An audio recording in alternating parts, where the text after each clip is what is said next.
नमस्कार.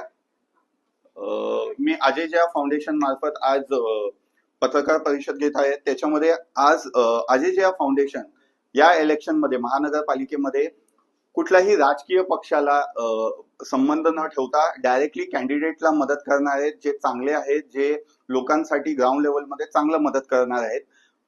कुठल्याही पक्षात असू द्या, त्यांना आम्ही सपोर्ट करू, मदत करू. त्याचबरोबर ज्या नगरसेवक भ्रष्टाचारी होते, जे महानगरपालिकेमध्ये नाही जायला पाहिजे, म्हणजे महानगरपालिकेमध्ये ते जाऊन महानगरपालिका अजून भ्रष्ट करणारे जे नगरसेवकांची यादी आहे ते आम्ही एक्सपोज करणार आहे. जसं भ्रष्टाचाराचं प्रदर्शन मध्ये मी नगरसेवकांनी जसं भ्रष्टाचार केलेले आहेत ते दाखवलेले आहेत, तसेच प्रत्येक नगरसेवकांनी किती पैसे खर्च केले, कोण त्यांचे कॉन्ट्रॅक्टर आहेत, यांचे नावं आणि त्यांची डिटेल आम्ही एक्सपोज करणार आहेत.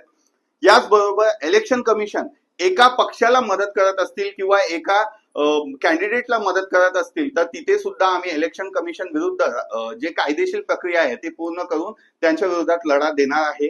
ग्राउंड लेवलमध्ये आमचे जे मेंबर्स आहेत अजय जया फाउंडेशन, ते जागोजागी जाऊन जनजागृती करणार आहेत, चांगले लोकांना मदत करण्यासाठी आणि भ्रष्ट लोकांची माहिती लोकांपर्यंत पोहोचवणार आहेत. त्याचबरोबर election commission code of conduct कोणी व्हायलेट करत असेल तर त्याच्या विरोधात पण आम्ही आवाज उठवणार आहे. याच्यामध्ये लास्टच्या 2 दिवसात जे पैसे वाटप असतात तिथे आमचे जेवढे टीम आहेत ते ऍक्टिव्हली कामं करतील आणि जर पैसे पकडले गेले तर कायदेशीर प्रक्रियेमध्ये तो कॅन्डिडेट बाद होईल याची पूर्ण आम्ही आश्वासन देतो, प्रोसेस करू अशी मी नाही.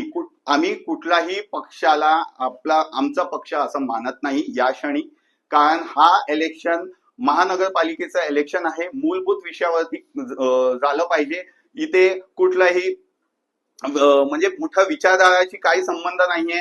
इथे रोड, इन्फ्रास्ट्रक्चर, पाणी, लोकांचे किती संबंध, धर्म आणि या सगळ्या गोष्टीचा पलीकडे आज जगण्याकरता ज्या गोष्टी मूलभूत सुविधा आहे त्या विषयावरती काम करणारे जो कॅन्डिडेट आहेत त्यांनाच आम्ही मदत करणार आहे. पक्षाला आम्ही कुठल्याही पक्षाला पाठिंबा देत नाही आणि कुठल्याही पक्षाला आम्ही विरोधक म्हणून या क्षणी आता आम्ही घेत नाही या इलेक्शन.